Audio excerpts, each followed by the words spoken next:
الجاری کو ایک چھوٹا سا کتا اپنے گھر کے باہر بے ہوش پڑا نظر آیا۔ وہ اپنی ماں کے پاس آیا اور بولا، ماں، آپ کہتی ہو نا ہمیں جانوروں کی مدد کرنی چاہیے، ایک چھوٹا سا کتا ہمارے صحن میں پڑا ہے، اس کا کیا کروں ماں؟ ماں کتے کو گھر لے آئی اور اسے دودھ دیا۔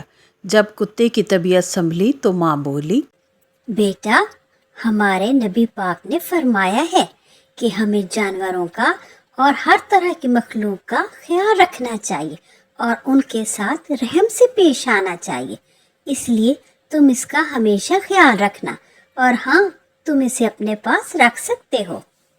وہ رات تو جیسے تیسے گزری۔ دوسری صبح ہوتے ہی الجاری اسے لے کے صحن میں کھیلنے لگا۔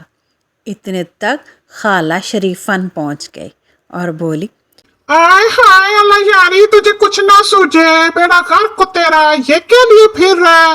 خدا کا خوف ہی کر لیا کر الجاری، یہ کتا گھر میں آ گیا منحوس، ساری برکت چلی جائے گی، ساری برکت۔ ٹھہر، میں تیری ماں سے بات کرتی ہوں، اسے بھی سبق سکھاؤں۔ اللہ ہدایت دے تیری ماں کو۔ ہائے ہائے الجاری کی ماں، یہ میں کیا دیکھ رہی ہوں؟ تو نے بچے کو کتا لے کے دے دیے، ساری برکت گھر سے چلی جائے گی، ساری برکت چلی جائے گی۔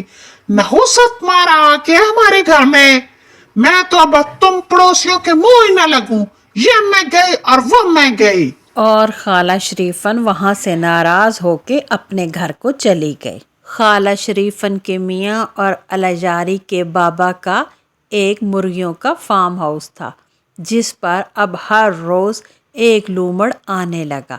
لومڑ بولا، میں انہی مرغیوں کو اس سردیوں میں کھا کے رہوں گا، کھا کے رہوں گا۔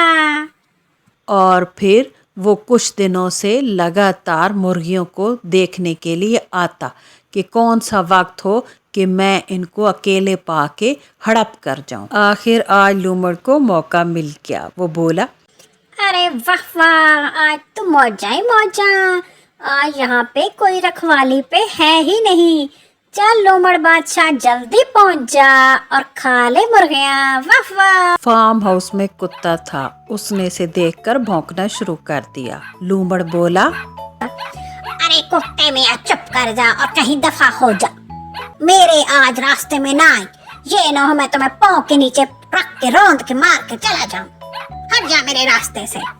کتے کی آواز سن کر خالہ شریفن کا میاں وہاں پہنچ گیا اور اس نے پھر خوب مرمت کی لومڑ کی۔ لومڑ وہاں سے جان بچا کے بھاگا اور بولا، لعنت بھیجتا ہوں میں ایسی مرغیوں پہ، میں کھاؤں گا دیسی مرغیاں، ویسے بھی ان کا گوشت کہاں کھانے کے قابل ہوتا ہے۔ ادھر رکھا صاحب الجاری کی ماں کے پاس آیا اور بولا، آج آپ لوگوں کا کتا نہ ہوتا تمہاری ساری مرغیاں لومڑ نے کھا جانی تھی۔ ہاں، آج سے میں کہتا ہوں اس کتے کا بہت خیال رکھو، قسم سے اس نے ہمارا نقصان ہونے سے بچایا۔ اور ہاں شریفن، تو بھی اپنا رویہ بدل لے اور جانوروں سے پیار کر، جانوروں کے ساتھ اچھا سلوک رکھ تاکہ وہ تیرے بھی کل کو کام آئے۔ اور اس طرح کتے نے اپنے احسان کا بدلہ چکا دیا اور ہمیشہ ان کا وفادار رہا۔